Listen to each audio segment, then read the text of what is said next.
If you're still choosing your backlinks based exclusively on DR or DA, you might be doing more harm than good to your site. It's over. We are screwed. For example, I can go onto fiverr.com. I can type in increase DR, and straight away I'm met with over 2,000 providers that can artificially increase my DR. Now, I actually tested a few of these providers with a couple of test sites that we have, and lo and behold, they did increase my DR. But what I will say is that they put links to my websites in places that really you don't want links to your website. And if I can do this, well, anyone can do this. This isn't, of course, to say that DR or DA should be completely ignored. Whoa, whoa, whoa. Okay, calm down. Freeze. I'm trying.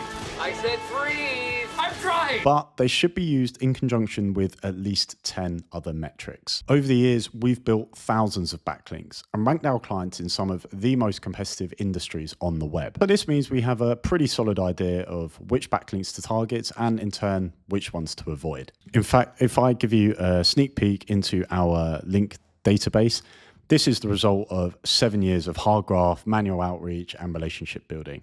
And of course, it's a real IP for the agency. It also means that, of course, when a new client comes on board in a specific vertical, we can tap into these relationships and start building links from day one, if necessary. Naturally, of course, we still need something of value to pitch, but it does mean that we have a domain on the whitelist and we have a relationship ready there to be leveraged.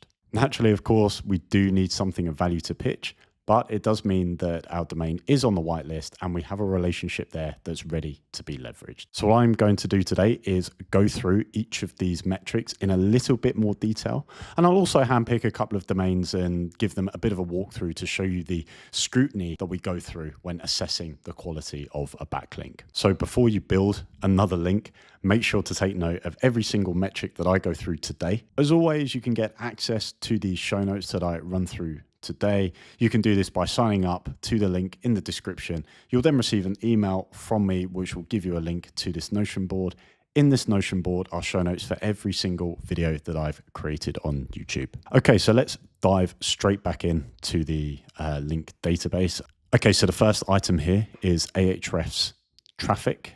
And what we're really looking to identify is whether there's been a sharp decline in the last 3 months or so. So we measure this by So every quarter, we take a snapshot of what the Ahrefs traffic metric is and then compare it with what it was 3 months ago. If there's been a significant decline, that could be anything greater than 40 or 50%. That could suggest a number of things. So number one, Google's penalized the site. Number two, it's been hit by a core update. Number three, the site's been redirected elsewhere. If either of those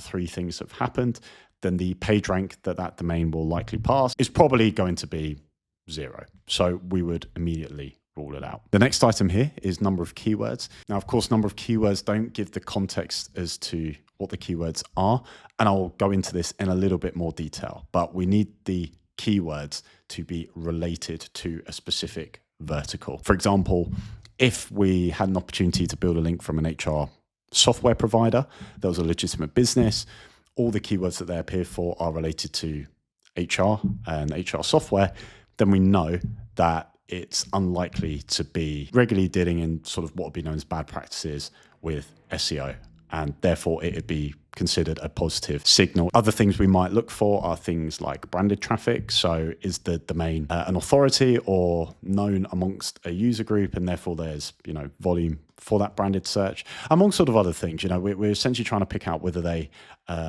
like to offer guest posts quite freely and frequently, and to sort of any niche and any vertical. More on that to come. Domain rating, I think we know what that is. It's Ahrefs quality metric, and the metric that we know can be manipulated.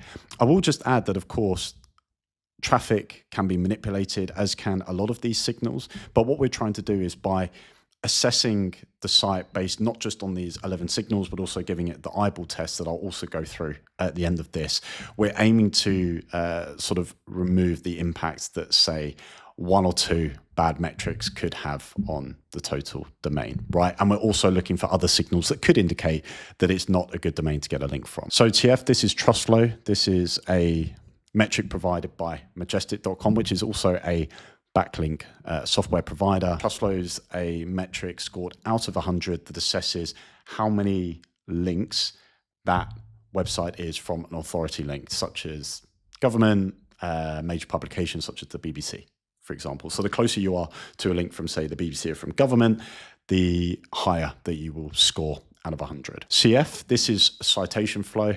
This is quite simply their response to domain rating from Ahrefs or domain authority from SEMrush. So the RD ratio, this essentially looks at how many times the site links out versus how many links come in. If we come across a site and they've never linked out to a third party before and they've been around for 10, 20 years, they've got plenty of branded search, they're a real business and they're specific to our vertical, that's going to be a site that we want to link from, regardless of what all the other metrics are saying, right? Because we know a lot of page rank will be passed to the linking domain. Now, of course, there's other variables that I'm not going to go into on this video, such as where the page sits in the hierarchy, the before and after text of the link, the linking anchor text, and where that text is placed within the page, all these other various metrics.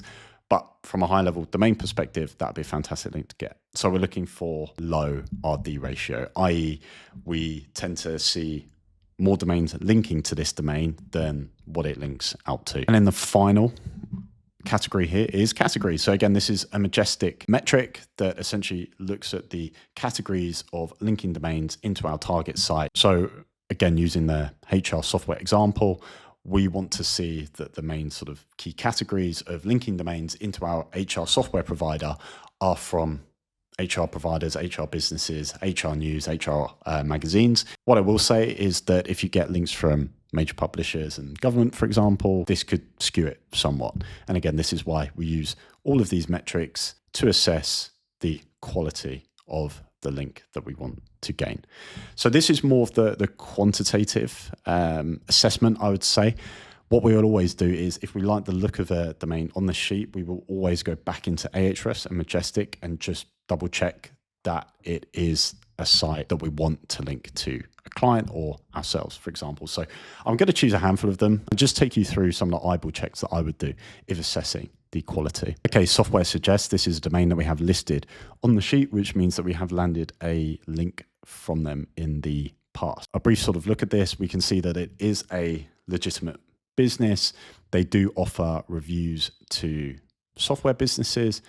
Most likely it's probably a pay to play, but it's a legitimate business. So we've got a pricing section down here. So a legitimate business. I'm also not inundated with terrible UX, ads everywhere. And in general, the user experience is pretty good, right? So legitimate business, that's a huge tick in the box. And again, you can only really do that via at least partially giving it an eyeball test. But on the face of it, this looks like what would be a good opportunity. So we're going to put it into Ahrefs now and confirm what the data has told us in the spreadsheet, but also have a look at some of those keywords that it's ranking for. Okay, so the first thing that your eyes might draw to, outside of the DR being 77, the traffic and keywords have fallen off quite significantly in the last 6 months. So we know if you're in SEO that Google has been going after review sites quite aggressively, and it looks like that software suggests has been caught in the tailwind of this. So from a peak of roughly 200,000 estimated visits in December, we're now sitting at around 78%. So they've lost 60-ish% of their traffic. So that could indicate that the amount of page rank that this site would now pass to a linked domain could be somewhat smaller. So a good thing to bear in mind. The other thing I note here is that most of the traffic now comes from India.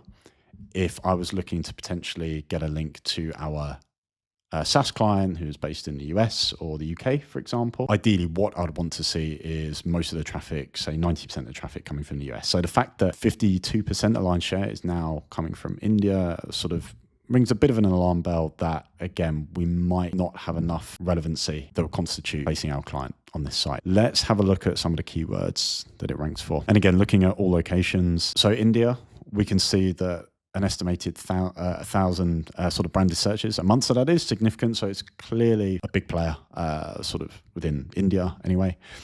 And scrolling down, a lot of these keywords, they do look like company names. So if I just look at maybe a few of these, Remote OK. Remote OK is a leading platform connecting remote job seekers with top companies worldwide. So yeah, that's a company. With this in mind, I would be unsure of the traffic estimates that Ahrefs is giving. If I was to Google a company such as Remote OK, that's very much a navigational search, and I'd be looking to land on Remote OK. If I was Googling a keyword which was Remote OK reviews, Remote OK alternatives, and Software Suggest rank for those types of terms, then yeah, sure, I think the traffic would be justified. But in this case, I'm not too sure they would generate the figures that are being outlined here. And of course, these traffic estimates are just based on a math equation, right? They're ranking, in this case, 11. There's 30,000 searches a month. They've done sort of a diminishing curve based on CTR positions 1 to 10 onwards, right? But anyway, let's have a look at some of the link domains. Okay, I think there's a bug in Ahrefs, so let's pull another site to assess. Okay, Home Business Mag. This is another link that I found in the database. Now, the eyeball test is telling me that this is not a great link that we want to land now. This is a free WordPress theme that you see across quite a few link farms as well. And I'm pretty convinced that if Google sees a theme like this, it's going to be a small signal that will work against the site, unfortunately. And finally, even just having a look, the site is clearly here to serve content and nothing else. So there's no sort of real business purpose or reason that a person would necessarily Google Home Business Mag and actually go to the site. If we have a look at the titles of some of the articles, so Startup Guide, Future of AI for Business Development, we've got Home Loan article here, we've got Data Warehouse Consulting, home-based clothing brands. It's still a little bit here, there, and everywhere, I think. So straight off the bat, I think eyeball test, I would blacklist this domain. Now, we would keep it in the database because if it ever got repitched to us in a couple of years and we're like, oh, not too sure if I've come across that, we've got evidence that we have considered it. Let's have a look at what Ahrefs is giving us. Okay, DR72, cool. Traffic 3.6K. Let's have a look at some of the keywords that it's also appearing for as well. So home business, you could technically classify that as a brand, I guess, but that is also a very generalized term. Okay, so there's naturally quite a few business related keywords that we can see. Business Magazine, Small Business Opportunities Magazine. And then we've got things like, is debt buying profitable? Again, you could relate that to business, but it's still super vague, right? It's definitely more in the financial industry. Then we've got nylon versus polyester versus cotton, which I would say is very far from being a business related keyword. Fabric versus nylon versus polyester and cotton, which one is best for you? Let's jump into the link domains. What we're really looking for is whether they link to anyone and everyone. And a really good way to see this is if you sort DR lowest to highest, toggle the do follow button on, you can see the types of sites that they link to. So immediately you can see that they link to a number of 0.1. They do link to any site regardless of strength. And then even just giving an eyeball on the domains, you can see that a lot of these are sort of spam sites. So down here, bestforaccountants.com, an accounting blog guide or whatever. So yeah, I think it's plain and obvious.